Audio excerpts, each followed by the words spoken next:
Hey everybody, it's your old pal Chuck, and I am back with another review. And, well, normally I would say I'm excited to bring you this review. Unfortunately, I can't say that because this figures, I was very excited to get it, but it's ultimately ended up being a little bit disappointing. This is from the Bumblebee Cyberverse Adventures Ultra Class Dinobot Sludge, part of the Dinobots Unite subline. Um, yeah. Uh, right now, just looking at the figure, it looks pretty cool. A nice, beefy figure has a spear type weapon made from its tail, and of course, it has its energon armor. Unfortunately, once you start handling the figure, that's where a lot of the problems come in. And a lot of those problems revolve around the energon armor. The release for the energon armor is kind of unique and interesting. It's on this back panel is on a sliding mechanism, and when you slide it down, the armor springs forward, and it's actually a nice Brontosaurus style head right there. Resetting the armor is fairly easy. Flip that little piece up and then collapse it up. Bring it over the back.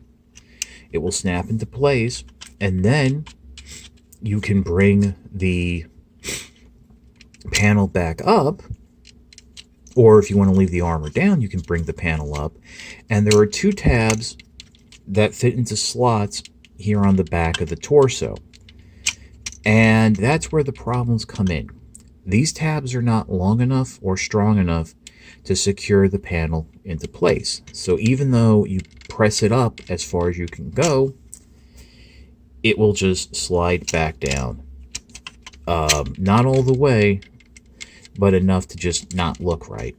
Now, the Brontosaurus head comes detached in the packaging, and it attaches to two C-clips, and if you think that actually adds to the problem by putting more weight on that panel, you're absolutely correct. You might have just heard it like snap into place, and it does do that, but it just doesn't hold. And because of that, the figure doesn't look right to start off, but there's also issues with the articulation. The shoulders have actually an interesting joint going on, partially for the transformation, partially just for articulation, but because they're on ball joints, it's very loose. And as you may have just noticed, once you start moving with the figure, that panel's going to fold down even more. The elbows are on ball joints, again, incredibly loose. You have a waist rotation, but that's basically for the transformation. And you do have knees, but due to the nature of the transformation, they're basically meant to lock forward and give you this, anime superhero thrusting forward pose. You can move them, but you probably won't be able to get much use out of them. Again, a lot of that has to do with the back panel not staying in place and the overall gimmick of the armor. Well, that's it. We're done with robot mode, so let's get into the transformation. First thing you want to do is remove the weapon from the robot's hand. I don't think there's any way to store this on the back. At least nothing I can find, and to be honest, I would be very hesitant to. Fold the first part of the shaft up, push that down, and then fold up the grip just like so. We're going to come back to this in a moment because there was something I kind of noticed when it comes to the tail section. What you want to do is unpeg the head from the back here, bring it up slightly. Try to hold the back panels in place. Come down to the legs, peg them together, rotate it at the waist.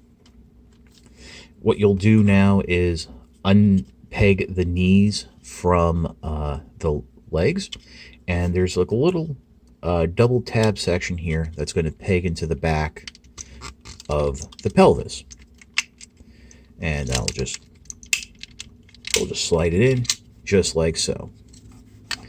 Next, what you would do is you're going to, on the armpit joint, raise the arms up all the way that you can, and that will allow you to come up and fold up these the back panels, which will form the midsection of the Brontosaurus, and those will just peg into place.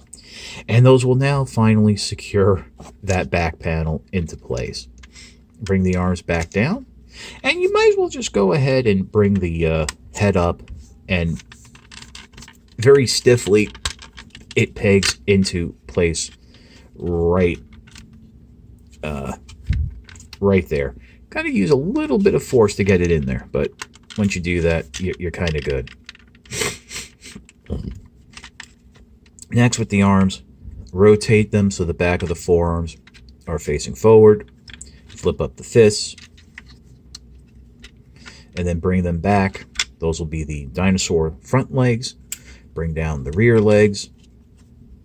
You're just about done. The mouth can't open, by the way, on the head. That's kind of cool. There's no blast effect peg or anything, so... and then we're going to bring the tail back in. Now, if you notice, there's 2 pegs on the back of the tail, but it's actually going to hook on this little nub here. Makes me kind of think that this tail section is going to be reused down the line for another dinosaur. You know, it looks kind of spiky. Could that be like a ultra class snarl coming? Who knows? But anyway, just go ahead and slide it in, just like that. And there you have Sludge in its robot mode. I hope I said the name right at the beginning. That would be kind of bad if I didn't, because I do sometimes confuse Sludge and Snarl. Don't know why. But one thing to note is the instructions show bending the front legs back slightly and then bending them at the elbow. The elbow joint really isn't strong enough to support that weight. So, yeah, that's not really gonna work. Now, you do have all the articulation in the front legs that you did in robot mode, since it's the arms, but these back legs are only on a swivel joint. Is what it is. Okay, so let's get back to robot mode, since I know with the Cyberverse reviews, you guys do like it when I go show both ways. So come in, remove the tail. You gotta play with it a little, swiggle it off, get that out of the way. Fold up the back legs here, close the mouth, bring the arms up and around, just like so. Flip out the hands, and I did appreciate the fact that the hands are actually not completely molded fists. There's like a little bit of an opening, gives them a little bit more of an expression. They did that back and like revealed the shield with like the Voyager class figures. They wouldn't give you the full fist. It was like more of like a C grip hand, which was kind of, you know, interesting. Come in here, unpeg the head. Don't fold it all the way down yet, because you're going to need that space to maneuver. Bring the arms up on those armpit joints. Open up the torso, bring that to the back. Unfold the legs. They will saw friction into place. Rotate the figure around at the waist. Unpeg the legs together. Bring the figure up ever so slightly. Bring the arms back down. The head, there are 2 tabs there that are going to peg into that back section, just like so. And fiddle with the back plate, because you still hope that you've missed something. about how to get it to secure properly in place, and then resign yourself to the fact that you haven't, and that it's just blah. Bring the weapon in, hold out the handle, that will soft friction into place. That will tab, fix it in between the two notches there. Slide it into the hand, and there you go. Oh, and the hip joints are incredibly loose as well. And there you have Sludge back in its robot mode. And again, I really like the look of this figure. I love that metallic blue, kind of a nice throwback to the old animation and comic book designs. You know, here's a little hot tip for you. Back in the day, they actually used a blue like this, maybe a little bit darker and not metallic, instead of black, because the black would not show up on black backgrounds, obviously.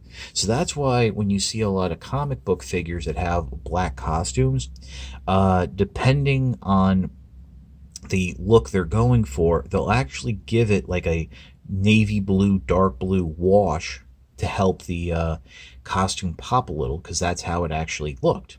And same thing with the cartoons and stuff. Also, brighter colors, more eye-catching on the shelf. So that's about it for the review. So we'll pause, and I'll come back with my final thoughts. But I'm sure you can guess what they're going to be. I'm disappointed with Sludge. Yes, the transformation is actually quite involved for an Ultra Class figure and kind of fun, but the fiddliness of that back section is very disappointing. And if you've watched my review of Ultra Class Ramjet, this is now 2 Ultra Class figures I've handled in a row where that Energon armor gimmick is compromised because of the back panel. And if you go back and look at the other ones, like Hot Rod, Bumblebee, Clobber, or the female one, they had some like tight joints there that really secured everything into place. Now, it might have been also because there was a weapon gimmick involved that triggered it, but yeah, just disappointed. The overall look is good. This might be the only Sludge we get. I'm not sure. I'm kind of getting the feeling that they're gonna do a Dinobot in each class in Cyberverse, with the exception of Grimlock, who's already been released in every size class imaginable, just to have that variety. But who knows? I mean, Slag has already been done as a Crash Combiner, and he's getting a Warrior figure, so it's that. I mean, if this is the only version of Sludge we're going to get, again, it's disappointing. But then if you want to have that completed look, I would say get it. But as it is, as the figure is, with the non-locking back, the weak hips, I can't recommend the figure. If you're going to leave it in dinosaur mode, great, then it's fine, but it's a Transformer. You transform it. It has 2 modes. It should be good in both modes, and this is not. So, yeah. As of right now, I'm going to have to say this figure is a pass. Now, if you find it on the shelf and everything is tight and all the joints are wonderful, let me know. That'll actually kind of make me feel good. But that's it for the review. If you like this review, please consider liking, commenting, and subscribing. While I will always appreciate the views, the likes, comments, and subscriptions help to communicate to YouTube through their algorithms that my channel should be exalted and held upon high. If you want to make the ultimate sign of support for my channel, please consider signing up for my Patreon. It is www.patreon.com/chuckdog1999. Little card here in the corner and a hyperlink in the description below. All I ask for is $1 a month or $12 a year. No thrills, no tiers, no special rewards. All you're doing is helping me help you, help me to help you bring figures like Sludge to you, as well as keeping up the infrastructure of the channel. But as I always say, if you can't do the $1 a month or $12 a year, your views are more than thanks enough. Patreon is just a generous, nice cherry on top of an already generous sundae. So that's about it. This is your old pal Chuck for Sludge. We will see you next time.